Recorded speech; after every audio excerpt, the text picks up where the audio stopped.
What if I told you that the entire global economy operates on the same logic as a pyramid scheme? That every dollar you save, every mortgage payment you make, every pension contribution you trust, all of it is part of a system that can only survive as long as new participants keep joining at the bottom, feeding money upward. This isn't just about shady Ponzi games in dark corners of finance. This is the way the modern world truly works. And here's the painful truth. There's only one reason this system is still standing, because governments, banks, and central banks keep pumping in new participants, new credit, and new illusions. The real question isn't will it collapse? It's who will be crushed when it does. Let's start with what a pyramid scheme really is. It's not complicated. A pyramid scheme promises extraordinary returns, but produces no real value. It pays the old with the money of the new. Charles Ponzi made this idea famous in 1920 when he promised investors a 50% profit in just 90 days. At first, he paid early investors with new investors' money, creating an illusion of success. People rushed in,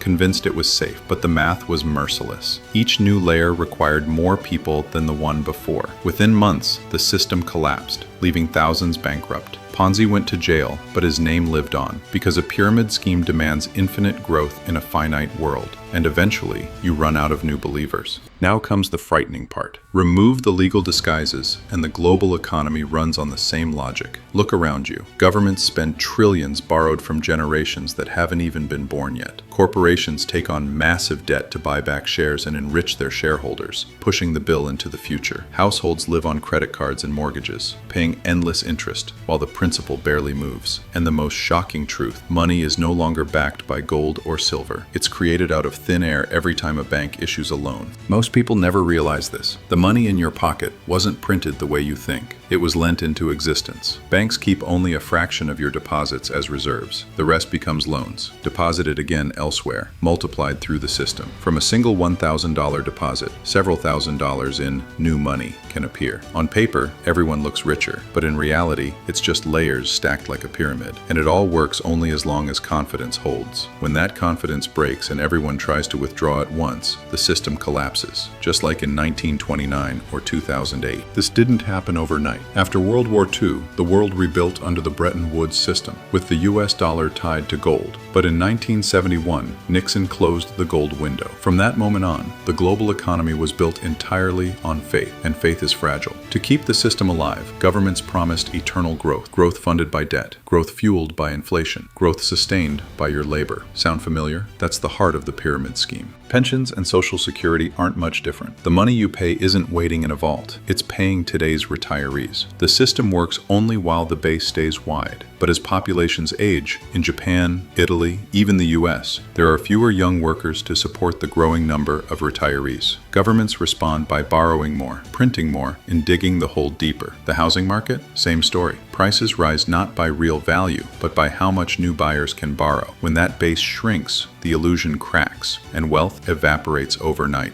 Financial markets? The same mindset, including crypto. I'll buy now because someone else will buy higher later. The winners are those who get in early. The losers, those who come last. And when it all collapses, the master of the pyramid steps in, the central bank. In 2008, they printed trillions under the label of quantitative easing. But in truth, old debts were paid with new money. Losses were socialized, profits privatized. The pyramid didn't fall, it grew bigger. And the cost? Inflation, austerity, and the slow erosion of purchasing power. This cycle has repeated for a century. From the Great Depression to Japan's 1980s asset bubble. Infinite money, infinite faith, until reality hits the wall.